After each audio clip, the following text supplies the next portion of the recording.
We are in Monte Carlo at the Monaco Yacht Show, the largest exhibition of maxi yachts. Here you'll find only the largest and most beautiful boats in the world, including some of the Gulfcraft fleet. Today we will be on board Majesty 100, a new 30-metre yacht from the Emirates Yard, one of the world's leading manufacturers in quality and quantity of boats produced.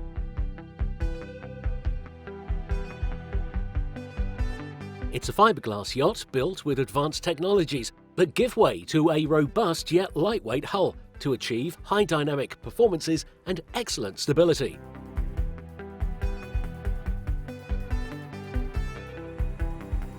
The yacht is not very high, but weight reduction is still important, as they have accomplished just that.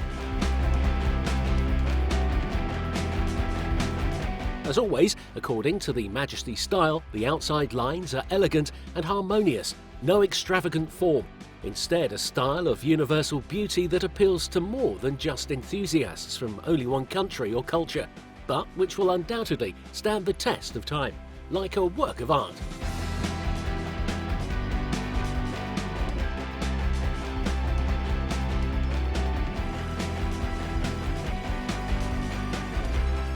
To give privacy to owners, even when the yacht is moored at the dock, they have furnished the bow not only for sunbathing, with adjustable lounges and mattresses protected by railings, but also to dine, to live it all day. It's a great area.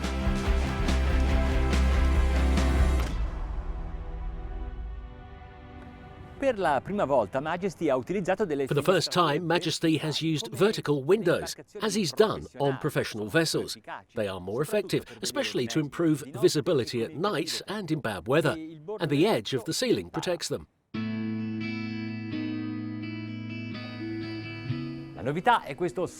This Sky Lounge is a novelty, a top deck furnished to live in during every season, in this case with a dining area and a salon. Glass and crystal give an aesthetic lightness to the furniture, light colours, fresh fabrics, all of top quality. They can also lower the side windows. It is a really different yacht than others, and this is an interesting idea. They gave impetus to the highest part of the deck house with the roof extension on the fly to cover this area, where there is the kitchen and the bar counter. It is built north of Dubai, but it is an international boat.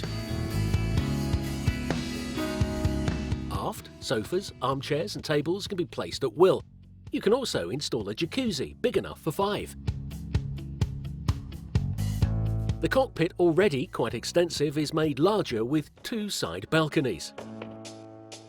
In the garage, the 385cm tender.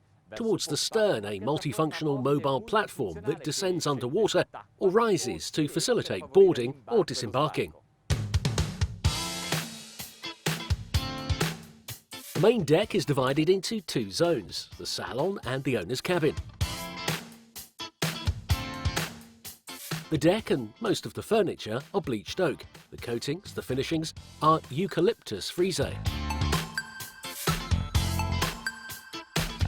The salon is immense and is capable of accommodating many guests, at least 12 on the sofas and armchairs, and 10 around the dining table.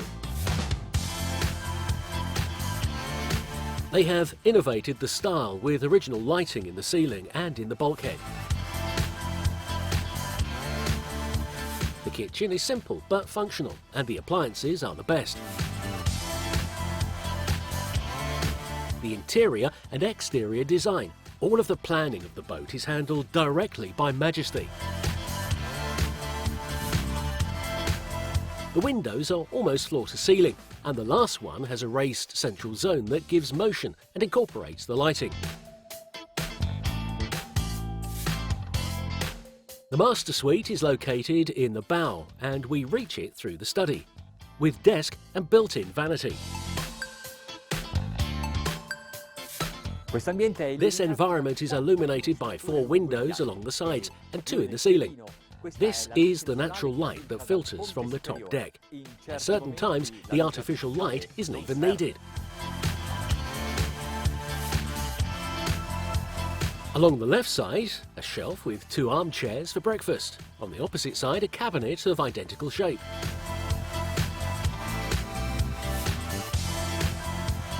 The closet doors are full-length mirrors. The bathroom has 2 sinks and marble finishes.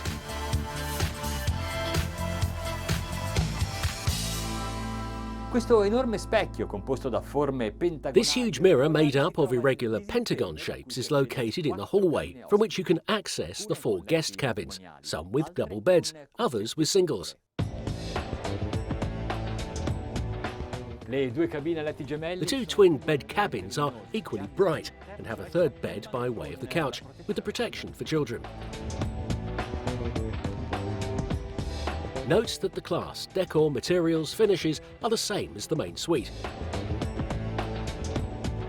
In the bathrooms, the finishes and accessories emphasise the luxury of this yacht.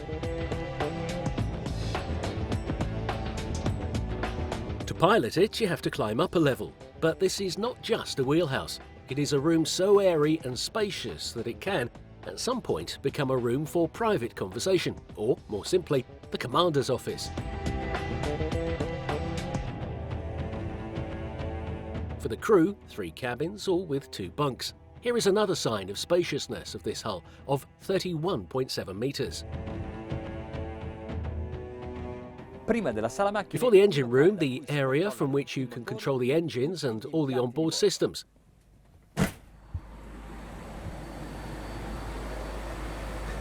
In the engine room, you can have glossy black covers on the engines. Not so easy to keep clean. This V12 lettering reminds us that these engines are 12 cylinders in a V-shape.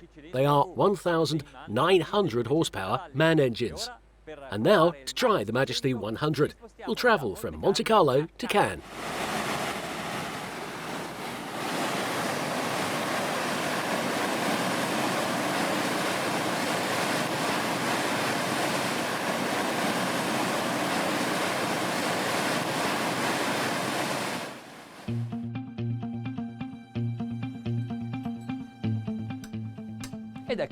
And here we are in Cannes.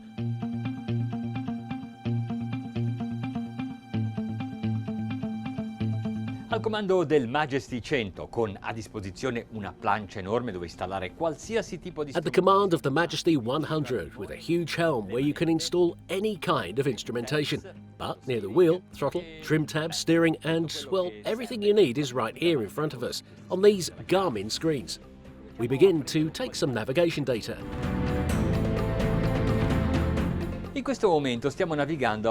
Now we are travelling at a speed of 9 knots, with the engine at 940 RPM and the consumption of each unit is 22 litres per hour. I have slightly increased the speed. We are 10 knots. The engines are at 1,100 turns and consumption is now 80 litres per hour total.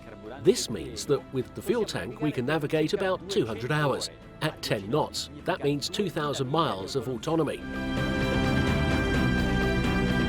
The capacity of the fuel tank is 15,710 litres.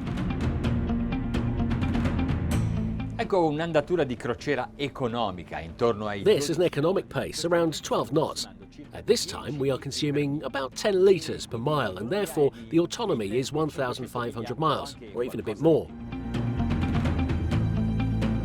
Con il timone la virata viene eseguita in maniera piuttosto dolce, ma se per caso... With this wheel, the turn is rather sweet.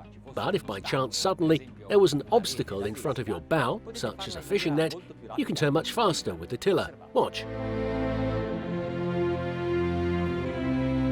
La virata è molto pronta e la cosa è piuttosto sorprendente. The turn is very ready and the whole thing is pretty sophisticated. Obviously, they used very large rudders, because the hull has 2 semi-tunnels that usually tend to slow the rudder action. E invece, in questo caso non succede. In questa maniera... And instead, in this case, it doesn't happen. With this way, the control is very precise, very quick. The 2 semi-tunnels also serve to boost the efficiency of the boat, and, at the same time, as the shaft lines are less inclined, they even reduce the draft, which in this case is just 1.7 metres.